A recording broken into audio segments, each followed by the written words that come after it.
Halo, ketemu lagi di podcast Aspirasi, sebuah ruang untuk anggota Dewan DPRD Kota Surabaya lebih menyuarakan aspirasi atau usul-usulan warga Kota Pahlawan.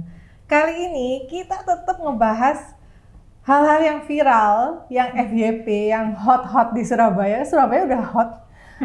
Ketambahan peristiwa-peristiwa yang viral akhir-akhir ini ya. Bareng narasumber yang kalian sebenarnya belum kenal kayak ini, belum pernah ada di podcastnya Aspirasi. Anggota Dewan baru di periode baru dari anggota Komisi B DPRD Kota Surabaya, Ibu Eni Minarsi. Assalamualaikum. Waalaikumsalam warahmatullahi. Apa kabar Bu? Kok sudah suaranya belum podcast. Soalnya ini habis Capek ya Bu ya? malam ya, habis reses 12 titik. Habis reses terbitlah podcast. Wah, Masya Allah. Langsung Brudul. rezekiku ini ya, rezekinya podcast Aspirasi langsung dapat hasil reses ya Bu ya, kira-kira ini ya Bu ya. Ya. Nah di Komisi B itu membidangi ekonomi dan keuangan. Wah ini hal-hal yang sangat sensitif ini. Kira-kira Surabaya ini ada di level mana sih Bu untuk perekonomian? Sebetulnya saya cerita dulu ya reses Boleh. itu ya, karena memang juga baru dan mungkin di dapil saya sendiri itu sebelumnya itu belum pernah ada yang di Komisi B. Jadi ketika saya mengenalkan diri sebagai anggota DPRD Kota di Komisi B yang membidangi ekonomi dan keuangan itu mesti yang kebayang sama masyarakat saat reses itu, wah duitnya akeh. Oh anggota Dewan, Nah, uangnya gitu ya. banyak. Kok masalah uang-uang gitu. Iya. Nah, akhirnya saya jelaskan justru ketika di bidang ekonomi dan keuangan itu malah tupoksinya harus mendorong pemerintah Pendapatan. kota iya untuk meningkatkan pendapatan asli daerah seperti itu. Justru kita yang harus ini, nanti malah program-programnya bisa di komisi yang lain gitu. Komisi yang banyak itu biasa di C dan D gitu, karena kan masuk ke infrastruktur, Iya. bangunan, yang D itu ya di dinas sosial, pendidikan, kesejahteraan rakyat. Nah, Komisi B ini, nah itu. Ada yang unik Mendorong. nggak Bu kemarin? Kalau ketemu sama warga, Mesti banyak yang apa ini yang unik paling lah. lucu? Ya itu kadang-kadang memang menurut saya ya, karena baru setahun ini, jadi memang harus lebih banyak memberikan edukasi ke masyarakat. Apa sih reses itu masih mereka butuhkan. Jadi saya jelaskan sebagai, karena memang konstituen itu macam-macam kan ya. Apa Ada sih yang di- tugasnya anggota Dewan? Ya, apa gitu. sih intinya tupoksi anggota dewan itu kan memang di awalnya di penganggaran, Ya. setelah punya anggaran di pengawasan, kemudian bagaimana membuat regulasi, dan yang keempat adalah advokasi. Itu dulu. Cuman karena saya di Komisi B, saya arahkan dulu hal-hal yang berkaitan dengan Komisi B, termasuk mitra-mitra terkait, terus program-program apa saja mungkin dari komisi itu yang bisa disampaikan atau bisa bersentuhan dengan masyarakat. Contohnya kalau dinas yang bersentuhan itu dinas koperasi dan UMKM. Nah ini. Itu kalau yang lain-lain kan di Bapenda kan enggak Iya. ya, karena mengurusi perpajakan. Betul. Kalau di BPKAD kan bidang kelola aset daerah seperti itu. Itu kan nggak langsung bersentuhan. Mungkin tetap kita ambillah kira-kira apa sih yang bisa dikerjasamakan dengan masyarakat gitu. Kalau di reses Bu, biasanya warga ini menyampaikan keluhan atau usulan kebanyakan Bu? 50-50 sih. 50-50 ya? Misalnya apa Bu Karena yang? setiap RW, saya kan masuknya ada yang berbasis RW, ada yang berbasis RT, ada juga yang berbasis komunitas, misalkan pengajian ataupun pejuang bank sampah seperti itu, ataupun ada juga komunitas lansia, komunitas senam seperti itu, yang semuanya itu punya kekhasan yang berbeda-beda gitu ya, entah itu kendala, keluhan maupun masukan. Seperti itu, kayak misalkan kelompok KSH contohnya, itu kan keluhannya ini tuh banyak yang diurusi kan, banyak yang harus dilaporkan. Betul. Seperti itu. salah satu ini ya case-nya ya. Kadang-kadang ini yang bilang ini koordinator KSH. Waktu itu di RW 12. Jadi udah memasukkan semua data secara lengkap, rinci dan detail dan update. Nah, ternyata itu kadang-kadang sampai ke dinas masih belum terupdate seperti itu. Data barunya belum masuk. Iya, kadang-kadang sampai beberapa lama gitu belum. Jadi mungkin ini juga saya sampaikan nantinya ke dinas terkait itu supaya segera sinkron gitu datanya itu. Karena mereka ini juga sudah sudah kerja keras. Bu Eni ini selain sebagai pengusaha, selain sebagai anggota dewan juga seorang pengusaha. Jadi kalau misalnya anggota dewan kedatangan anggota dewan, wah ini harus banyak yang harus ditanyain. Selain usulan dan keluhan, gimana sih caranya jadi pengusaha yang sukses itu Bu di Surabaya? Jadi ini tips ya. Tipsnya betul. Iya, alhamdulillah memang mengawali dengan berwirausaha gitu ya. Dari sejak lama sih 2000. Setelah menikah tuh udah langsung buka usaha. Iya, langsung. Kayak nggak bisa diem gitu ya Bu Eni ya. Ketika anak-anak masih batita itu ya. Setelah melahirkan mungkin itu sudah kepikiran fokus di domestik dulu gitu ya. Karena kebetulan saya juga yang satu kedua itu jaraknya dekat banget gitu ya. Iya. Sebetulnya gampang aja ya dimulai dari yang sederhana gitu ya Mbak Norma. Kita waktu itu muncul idenya itu perlengkapan bayi gitu.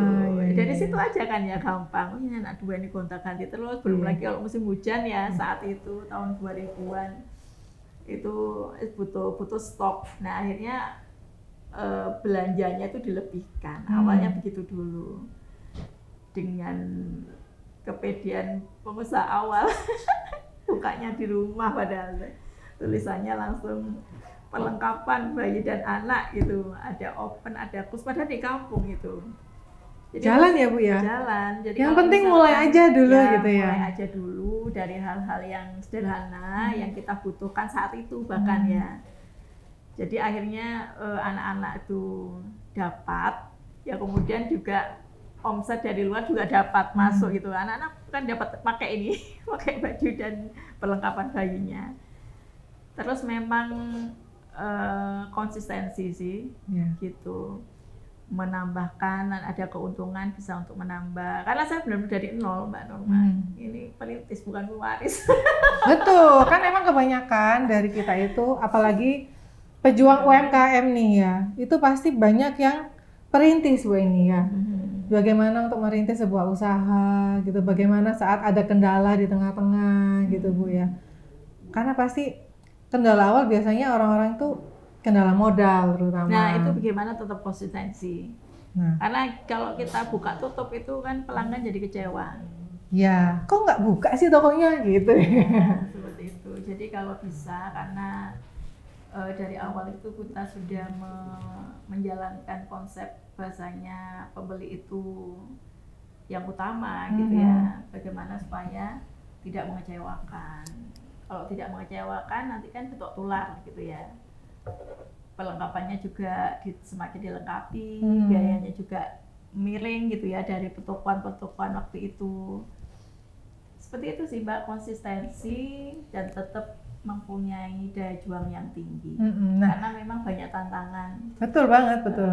Dari obrolan awal gini aja kita tahu sebagai pemula untuk memulai bisnis itu yang terutama adalah modal dan keberanian ya Bu ya.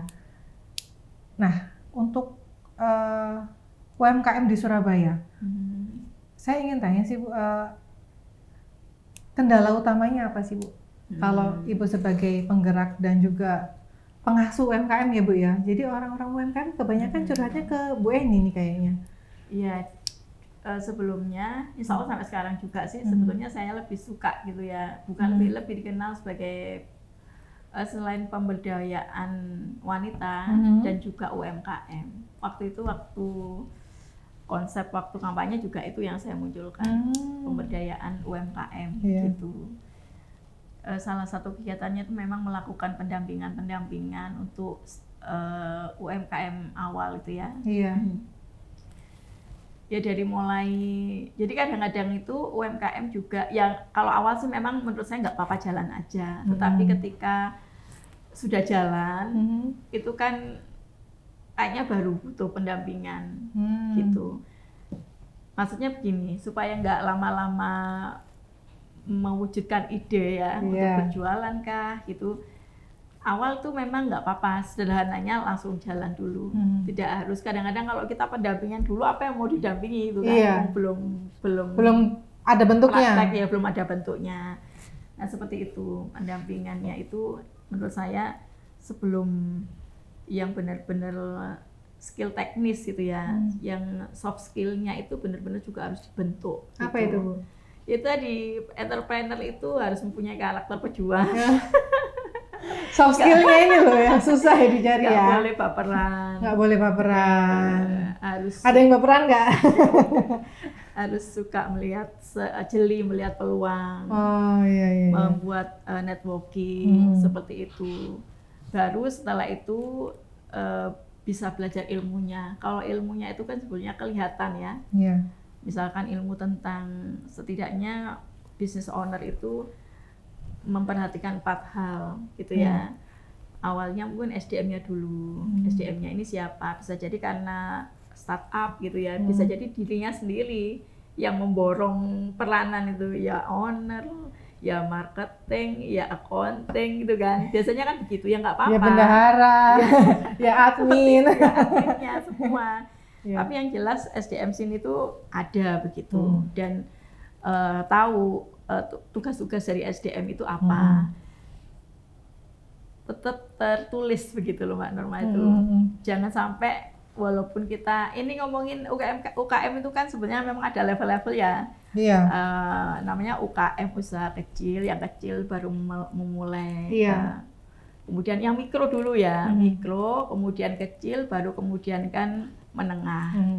Nah itu kan punya level-level sendiri. Iya. Saya lupa ada ini ya, ada omset, kalau omset sekian juta, ratus juta per tahun itu masuk ke level, nanti dilihat ya datanya, itu masuk level mikro, kemudian naik lagi ke level kecil, kemudian ke menengah, seperti itu. Mikro, kecil, menengah. Ya, UMKM kan, kecil, menengah. Nah ini kan perlu pendampingan supaya naik kelas, seperti itu.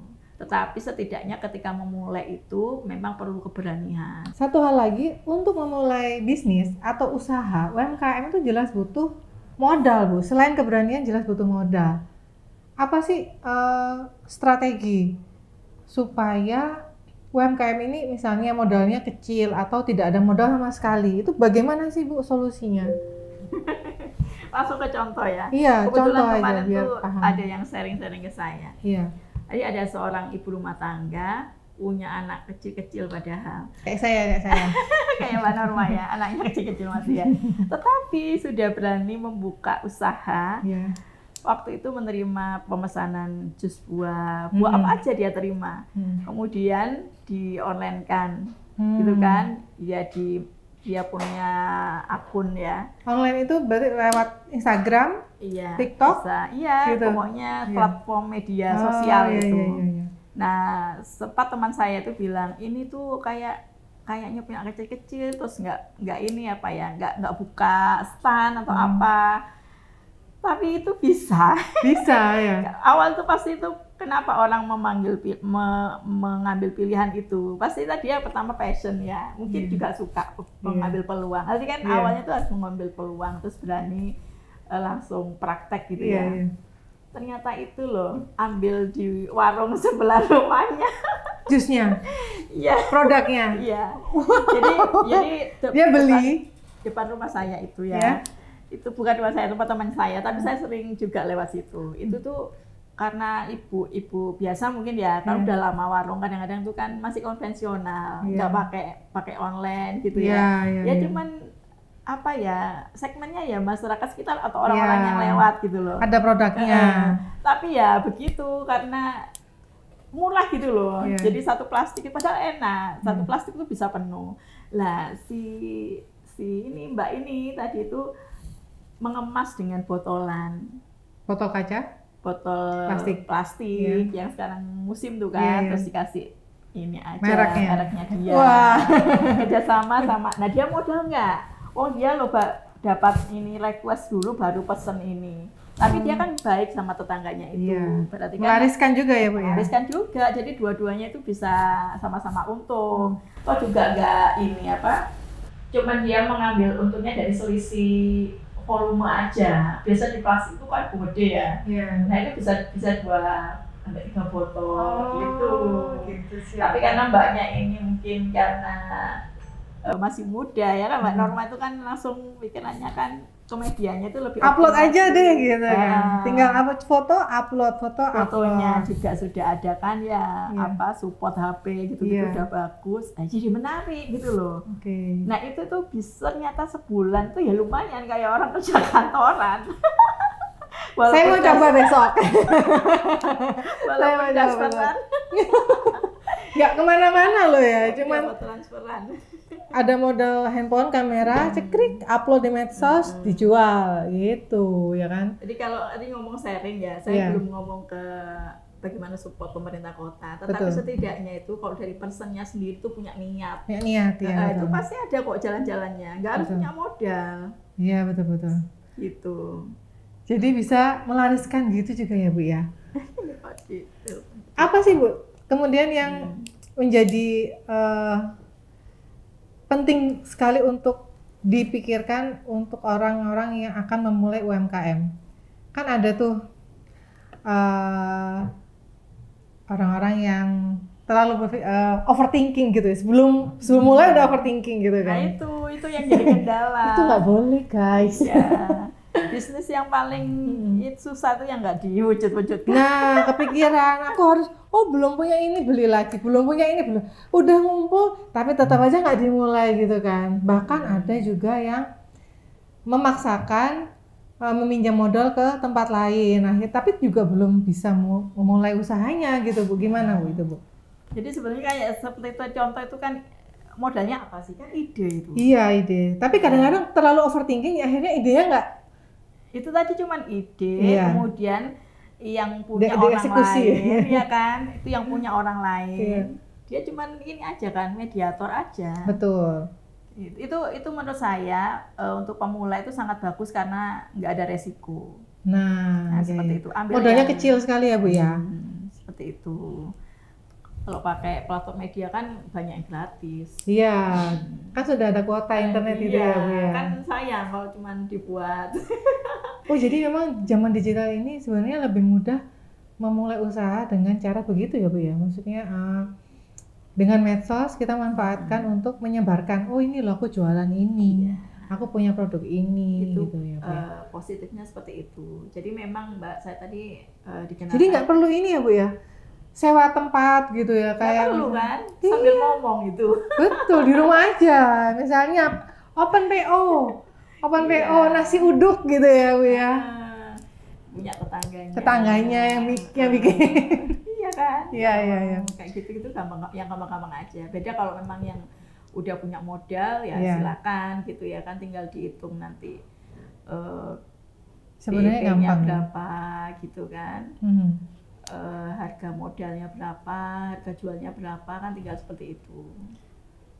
Kalau begitu bagaimana dengan orang-orang yang sudah jualan di sentra wisata kuliner yang sudah disediakan oleh Pemkot itu Bu? Iya, menurut saya tetap bisa kok itu dikombinasi dengan live gitu. Karena mau nggak mau itu kalau cuman mengharapkan sekitar, saya dulu tuh salon juga begitu. Saya pikir teman-teman tuh ada jadi jualan gitu sambil live gitu ya Bu ya? Jadi karena memang karena sekarang ini eranya begitu ya, yang Kominfo aja sekarang mitra kerja saya sekarang sudah berubah jadi Komdigi kan. Oh iya. Kementerian Komunikasi Digital. Jadi memang itu karena lebih untuk menyesuaikan dengan perkembangan zaman gitu ya. Bisa menjangkau customer di tempat lain gitu juga Bu ya? Iya. Jadi misalnya nih SWK, orang-orang yang pedagang di SWK itu disarankan untuk, kan semua udah punya handphone nih ya, bisa langsung live gitu kan. Bisa langsung jadi live. Misalnya ada orang-orang yang Surabaya ini kan kota pahlawan, kota dagang juga ya Bu ya. Jadi tidak menutup kemungkinan orang-orang yang dari luar kota gitu. Kalau ke Surabaya mau makan di mana sih gitu ya Bu ya.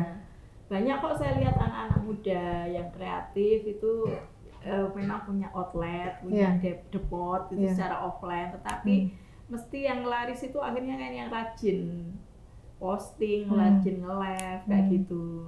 Terus membuat apalah berita-berita yang seru, misalkan kayak lomba yang punya bakso, pernah kan ya ada lomba makan bakso, terus mukbang bakso, live di TikTok. Orang jualan baju juga kan ada yang bagian live juga, dan kalau live itu kan viewernya banyak ya. Nah, memang harus konsisten ya Bu ya itu ya. Iya, memang dari pihak platformnya juga mengharapkan seperti itu. Betul. Kalau bisa sehari 3 kali harus konsisten gitu. Karena memang kalau saya lihat SWK itu sepi, atau mungkin pas saya lewat itu bukan pas jam makan siang gitu kan, atau emang dia sepi sepanjang hari atau gimana, kasihan juga ya Bu ya. Kayak tempatnya ada, tapi kayaknya kalau menurut saya juga jarang makan di SWK. Bukan karena tidak mau atau tidak suka dengan menunya, mungkin karena tempatnya tuh kurang bersih menurut saya Bu. Nah itu kan salah satu masukan berarti ya, di packagingnya seperti Betul. apa. Kalau dari Pemkot sendiri tuh sebenarnya ada konsep apa sih Bu untuk SWK itu Bu? Nah sebetulnya itu kan sudah disupport ya dengan dana Pemkot juga itu kan. Itu per bulan, support kayak gimana maksudnya? Nah saya kurang tahu detailnya, maksudnya kan tempatnya sudah disediakan, kan? Terus warungnya gitu ya Bu ya. Apalagi support-supportnya. Saya sebetulnya kurang ini detail kalau SWK, mungkin nanti setelah ini ya. Kemarin kan langsung ke UMKM di luar SWK. Di luar SWK betul. Itu. Ataupun ya UMKM yang lain lah, yang nggak harus kuliner betul, gitu loh, ya. Kan ada yang fashion juga, betul ya. Jasa kayak gitu itu kan masih banyak ya. Yang nama UMKM itu kan banyak. Malah kalau yang di ekonomi kreatif itu yang awalnya 12 subsektor bisa sampai 17 subsektor sekarang.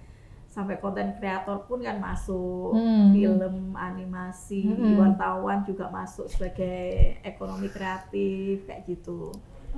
Jadi kemarin tuh masuk ke UMKM ya itu. Masuk ke ekonomi kreatif, karya-karyanya begitu.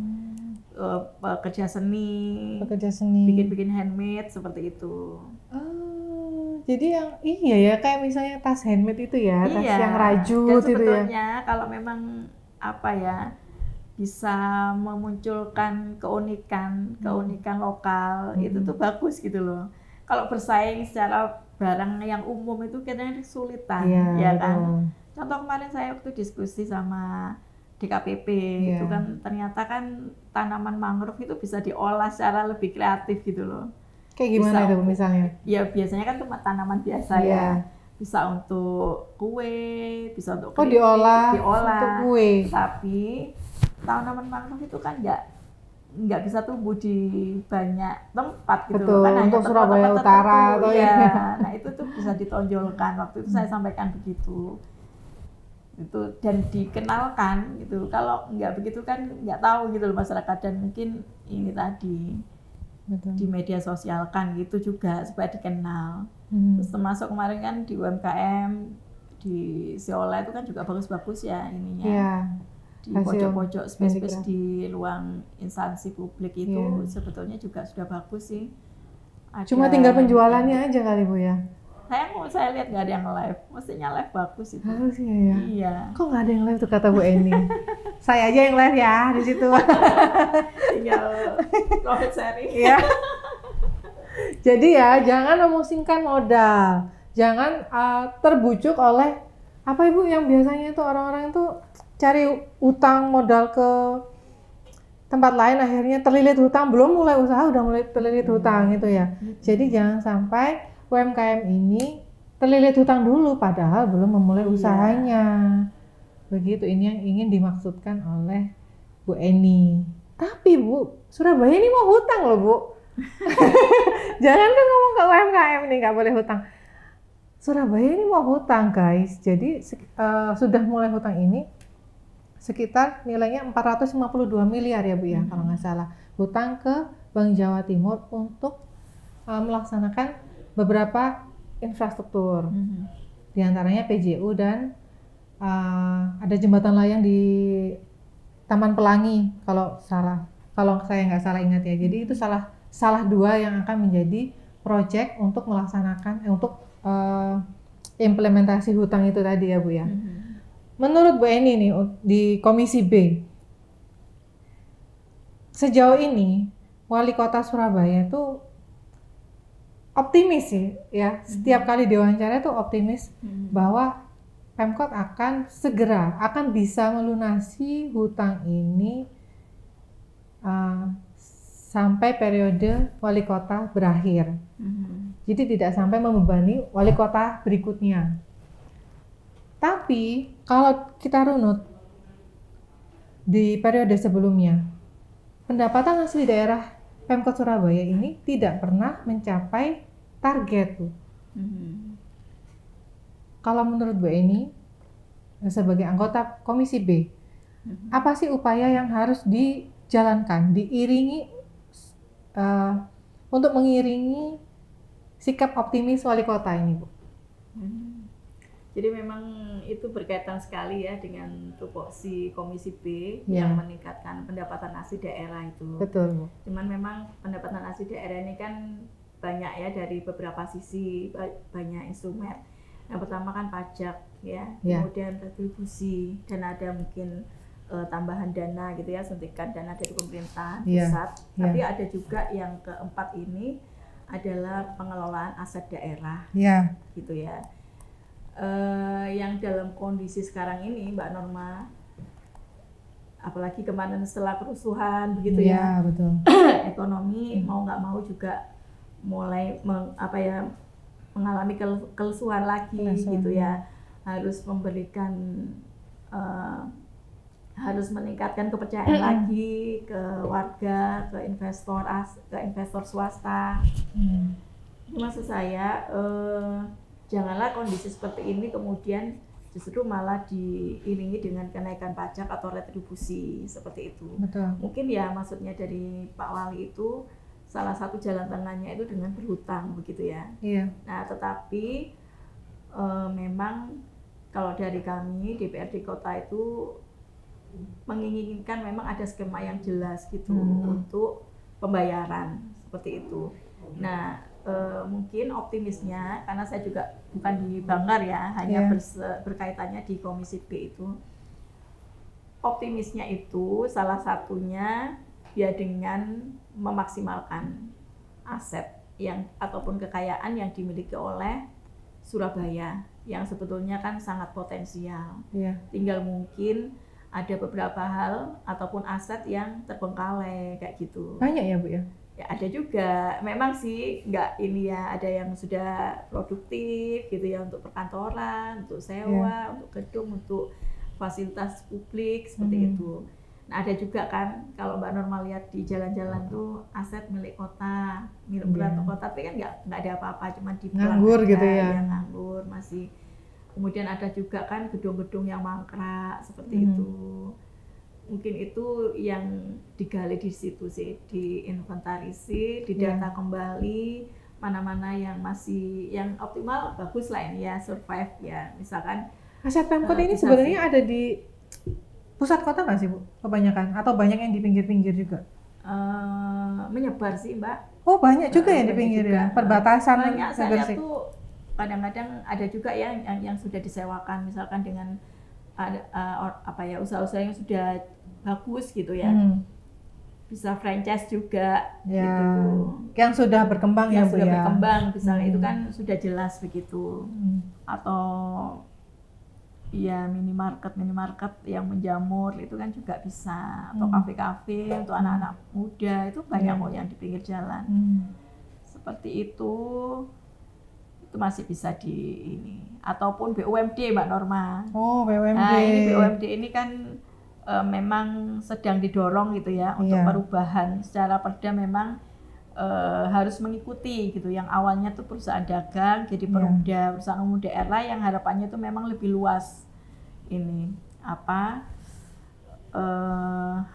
ya berarti lebih mempunyai kreativitas yang luas lah untuk bekerja sama untuk meningkatkan produk-produk yang dijual oleh BUMD. Itu apalagi yang perseroda itu kan justru malah profit oriented.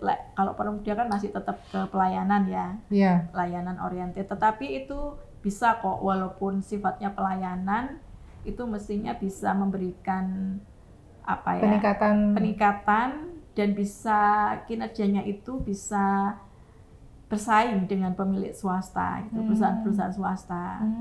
Contoh lah kadang-kadang tuh pasar tradisional itu kan kalah ya sama pasar-pasar milik swasta. Pasar modern ya. Pasar modern.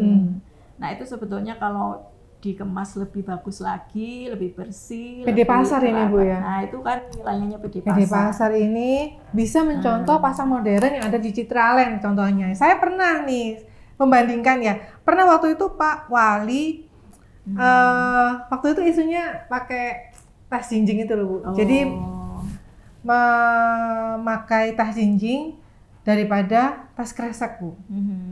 Jadi memang kalau di pasar modern Citraland itu lebih mudah untuk sosialisasinya. Jadi memang mereka banyak. Emang lebih enak pakai tas jinjing gitu kan, bawa sendiri dari rumah gitu. Tapi kenapa waktu itu tidak sosialisasinya tidak di pasar? Pastinya ke situ malah. Iya, betul ya Bu ya. Gimana itu Bu maksudnya?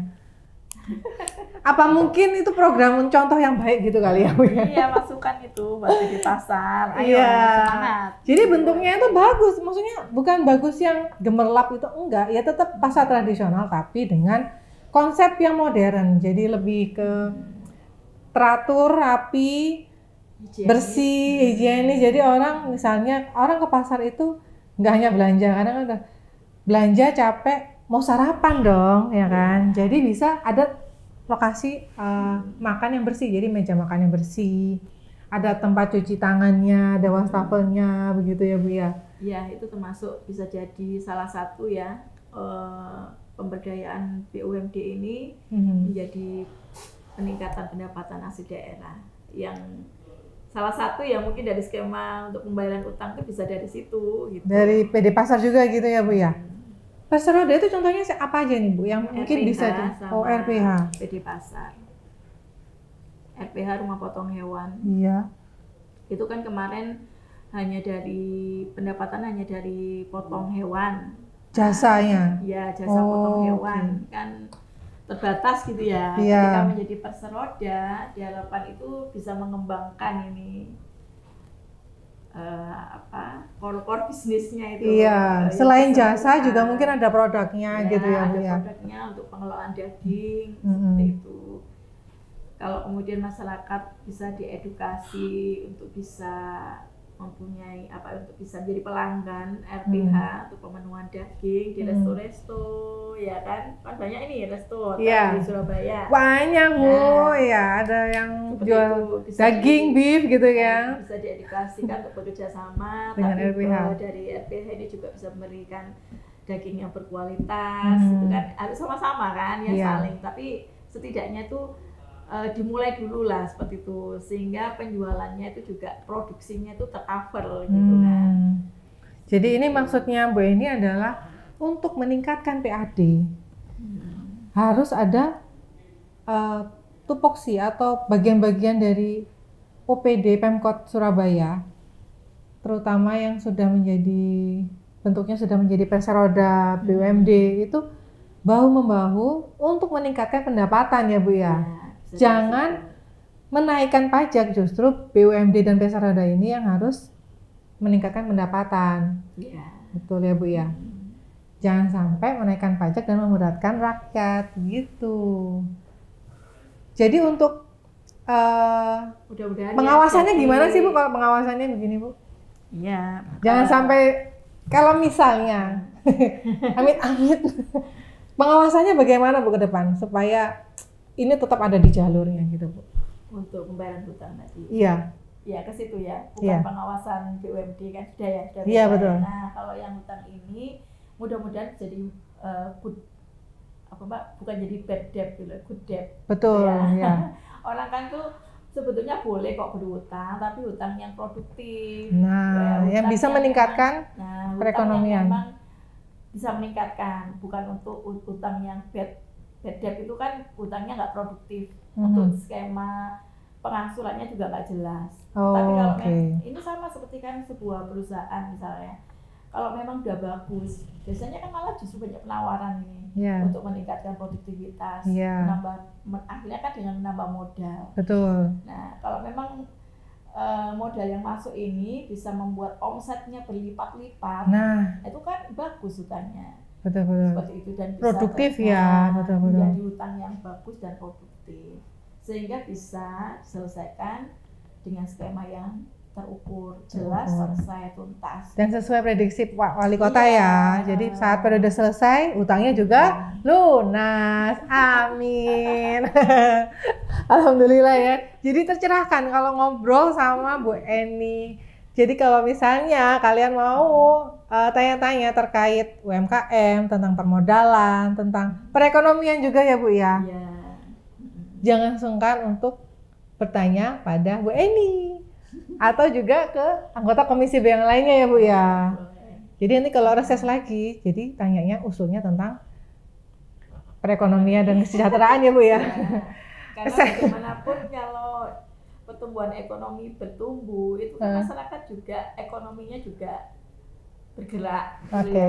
UMKM bertumbuh, perekonomian akhirnya kan jalan, daya beli juga meningkat. Perputaran uangnya. Karena bagaimanapun keuangan ini kan kayak darah gitu ya. Kalau lesu, kalau misalkan darahnya lemes deh. Tipes nanti. Kebetulan ini podcastnya di bulan September. September S-nya apa guys? Sejahtera, amin ya Bu ya. Amin. Baik, terima kasih atas waktunya hari ini Bu Eni. Semoga tugas-tugas dan kegiatan kedewanan berjalan lancar, terus kemudian hasil resesnya bisa tersampaikan dengan baik, kemudian aspirasi warga Kota Surabaya juga mungkin bisa dijembatani dengan dinas-dinas terkait ya Bu ya. Sampai di sini, terima kasih sudah menyaksikan podcast Aspirasi edisi September. Sampai ketemu di podcast selanjutnya. Wassalamualaikum warahmatullahi wabarakatuh.